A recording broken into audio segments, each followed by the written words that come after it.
I still remember the sound of the knife cutting through the cake. Sweet, hollow applause echoed in a half-empty hall. My wife's hand was warm in mine, but my eyes kept darting to the rows of vacant chairs. Chairs meant for my family. Not one of them came. Not my parents, not my cousins, not even my best friend. They were all at my sister's engagement party across town. The bigger event, the more important celebration. I pretended to smile. I pretended it didn't matter. But when the phone in my pocket buzzed and lit up with 36 missed calls from my mother and one message, "We need to talk, now," the air in my lungs froze. They had abandoned me on the biggest day of my life, and still they wanted something from me. That was the moment I decided. I would give them what they deserved. I grew up believing family was sacred. My sister, Layla, could do no wrong. She was the favorite. Golden hair, golden grades, golden fiancé. Me? I was the shadow child. Tolerated, not celebrated. Still, I thought I had carved my own path. I built my business from nothing, found love in a woman who actually saw me, and planned a wedding that was supposed to be mine. But blood, I learned, is not always family. The signs of betrayal had started months earlier. My mother kept forgetting my wedding date, asking if it could be rescheduled to avoid clashing with Layla's engagement. My father stayed silent, hiding behind his newspaper.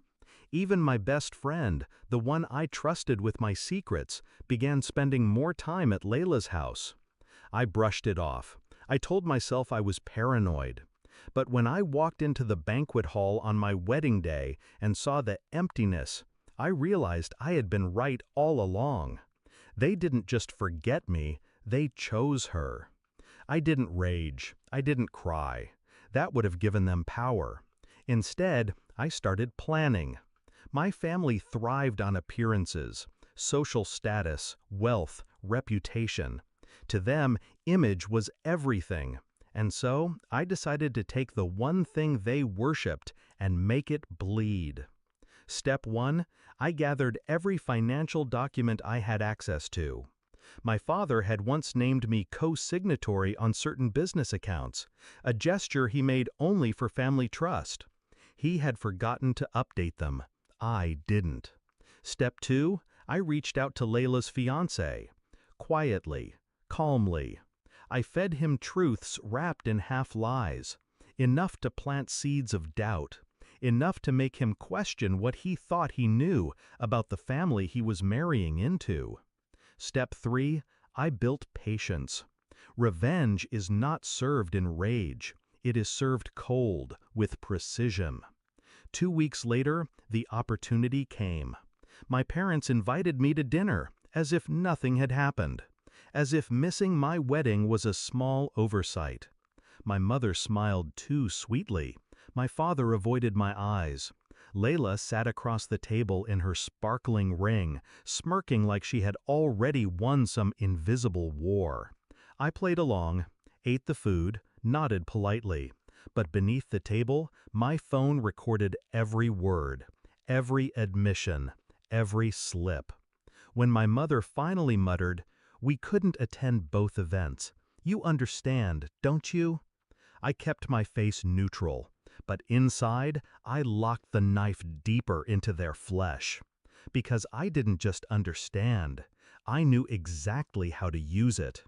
The unraveling began slowly. My father's company accounts froze overnight. His investors pulled out one by one after receiving anonymous leaks of his mishandled funds.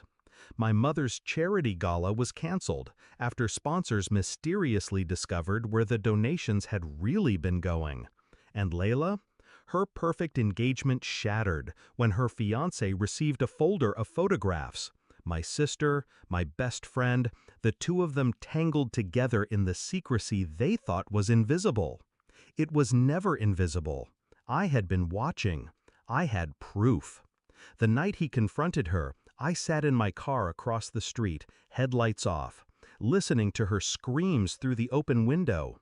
He stormed out, ring in hand, and drove away. She collapsed to the floor, sobbing. That was my toast, my champagne, my wedding gift returned. The climax came when they finally realized who was pulling the strings. They showed up at my door, mother pale, father shaking, Layla broken. My father demanded answers. My mother begged for mercy. Layla just stared, her eyes red and hollow. I let them in. I let them sit. Then I laid out everything. The recordings, the transfers, the photographs. Each revelation dropped like a blade on the table. You made your choice, I told them, voice calm. You chose her. You chose betrayal.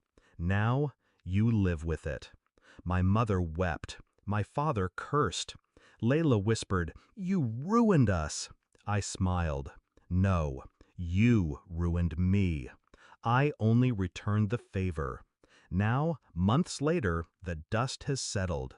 Their empire lies in ashes. My father works from a rented office, stripped of power. My mother avoids social circles she once ruled. Layla? She hides behind drawn curtains, reputation poisoned beyond repair.